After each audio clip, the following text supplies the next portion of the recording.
moving on to the next part of my story. But remember to like, share, subscribe, and hit the notification button for Daniel and Vaughn. Okay, so last I left off with my kids and my sobriety time. It wasn't easy, but I did it, and like I never would have thought this long, let alone a year. You know what I'm saying? So definitely wouldn't have thought I would have made it this long. Somebody would have told me, and living in another country. You guys, come on now. So I'm very blessed, right? So, so through my drug years, of course, I've had encounters with the police. I've been in and out. Getting out, which is when I got clean, which is in 1997. That's when I realized that, this is how I want to be. I don't want to go back to that world anymore. But some things happens in life, and you're like, oh, I need to make a little bit of money. What's the best way I could do it?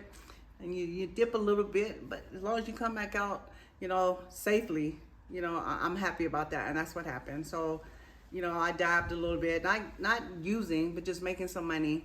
But then I was like, nope, this is not, I don't want to go back. So, I cut that out. But that being clean made me realize how I just wanted to live a normal life. And losing a lot of my rights because I was in, I'm gonna say prison because, when you go to jail, there's certain things you don't lose. But when you go to prison, you lose those privileges, voting, your gun rights, and your passport. Well, I'm in Africa, so what does that mean? I got my passport back. And then I think it was about 3 years ago, I filed, because I didn't know. Like, I thought that I just could not do anything anymore as far as those things go, or even a job, or it's stuck, because they tell you when that happens to you, like, your life is over. And that's why a lot of people commit crimes, get in trouble, and keep going back in and out, because they feel, or they were told that there's nothing more for them than that lifestyle that they created for themselves.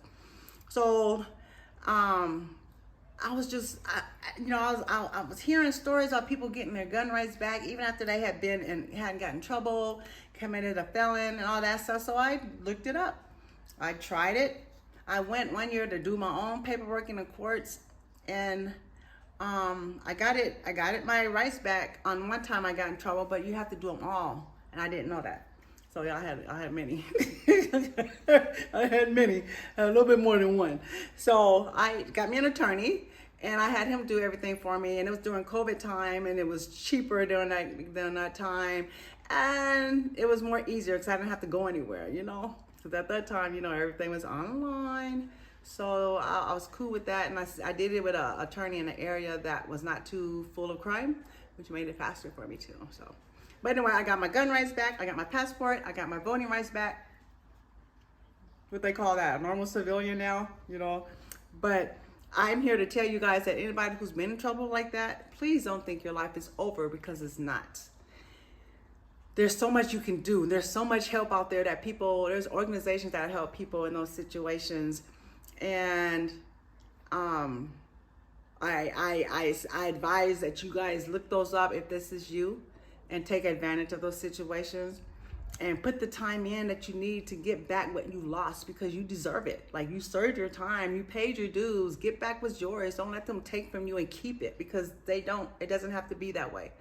So I'm telling you today, if you got some time passed, check it out and go get your stuff back. Go get your ish back. That's what I'm saying, because it's yours. Don't let them have it. And so that was my life with that. So I got that. I'm glad to share that story with anybody, because I really hope that helps somebody too. Again. So I have a lot more to talk about, but limited time to say it. So what I'm going to do at this point is I'm going to end this video here. I want you guys to take in all this last stuff that I've just said, let it sink in, do your investigation, reach out to somebody, and let them help you get back your stuff, right?